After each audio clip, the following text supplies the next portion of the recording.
అల్లిపురం మార్కెట్లోని శ్రీరామ ఆలయంలో ఇక్కడ ఉదయం నుంచి కూడా శ్రీరామనవమి ఉత్సవ శోభ అనేది చాలా స్పష్టంగా కనిపిస్తుంది. దీనికి సంబంధించి మాట్లాడేందుకు కమిటీతో సంబంధించిన వారితో మాట్లాడదాం. పేరండి? నా పేరు బాబ్జీ అండి. ఈ కమిటీలో ఫస్ట్ నుంచి ఉన్న మేము మెంబర్సము. శ్రీనివాసరెడ్డి గారని, సుందర్ అని, సత్యనారాయణ గారని వీళ్ళందరూ కూడా ఈ కమిటీలో దగ్గర దగ్గర 30-40 మంది ఉంటారు. అందరూ తనమనే అనే భేదం లేకుండా, పెద్ద చిన్న అనే భేదం లేకుండా అందరూ సమిష్టి, అందరూ కూడా ప్రైవేట్ ఎంప్లాయీసే. ఉన్నంతలో ఇచ్చేసుకుని ఈ దేవస్థానాన్ని ఈ రోజున ఇంత డెవలప్ చేసామండి. ఇది 31వ సంవత్సరం అండి. ప్రతి సంవత్సరం కూడా మేము చాలా శ్రీరామనవమి ఉత్సవాలు గ్రాండ్గా చేస్తున్నాము. అలాగే ఎండోమెంట్ తరపు నుంచి కూడా వారి సహకారాలు కూడా మాకు బాగానే అందిస్తున్నారు. అలాగే ఈ గుడిలో రామాలయంలో ఉన్న అయ్యప్ప స్వామి టెంపుల్ కూడా ఉందండి. ఆ స్వామివారి పూజలు చేస్తూ, అలాగే సంక్రాంతి రోజున స్వామివారికి జ్యోతి కార్యక్రమం చాలా ఘనంగా అఖండంగా అది చేస్తామండి.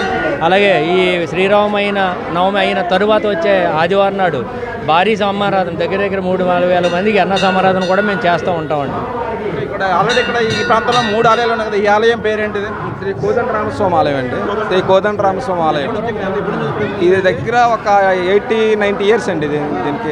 ఇది ఇంతకుముందు ముందు నుండి రోడ్డు మీద ఉండేది. రోడ్ యాక్షన్ తర్వాత ఇటువైపు వచ్చేసింది. ఇది వచ్చేసిన తర్వాత మేము ఇదంతా డెవలప్ చేసామండి. ఇండిపెండెంట్ వాళ్ళు ఆధ్వర్యంలో కూడా కొనసాగుతుంది. ఇండిపెండెంట్ వాళ్ళు ఉంటారు కాబట్టి పడిపోయేది అందరికీ, ఈ చుట్టుపక్కల ఉన్న వాళ్ళు అందరికీ తెలుసు. అటువంటి దాన్ని మా పాత కార్పొరేటర్ సాయంలో ఉన్న కార్పొరేటర్ గవర్నమెంట్ అందరి గవర్నమెంట్ తోటి రాజకీయాలకు సంబంధం లేకుండా అందరూ సహాయ సహకారాలు తీసుకుని ఇప్పుడు మా పిల్లర్స్ కూడా చూడండి, ప్రతి పిల్లర్ మీద ఒక్కొక్కరి పేరు ఉంటుందండి. ఎవరైతే మనకు డొనేట్ చేశారో వాళ్ళందరి పేరు చేసి అందరి సహకారంతో ఈ రోజున ఈ గుడి ఇలా నిలబడ్డది. అదే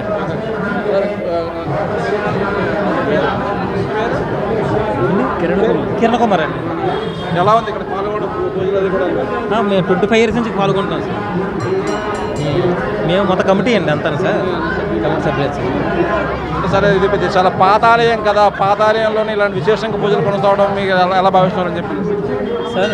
ఇది పాతాలయంలోనే పూజలు కంటిన్యూగా కొనసాగుతున్నాయి కదా, ఎలా అనుకుంటున్నాను అంటున్నాను. చాలా బాగా జరుగుతుంది, ఇది అవుతున్నా సార్, హ్యాపీ ఫీల్ అవుతున్నా సార్ ఇక్కడ జరుగుతుంది కూడా. ఇది కోదండ రామాలయం. ఇది కూడా విశాఖపట్నంలోని అల్లిపురం ప్రాంతం అంటే ఒక ప్రత్యేకమైన గుర్తింపు.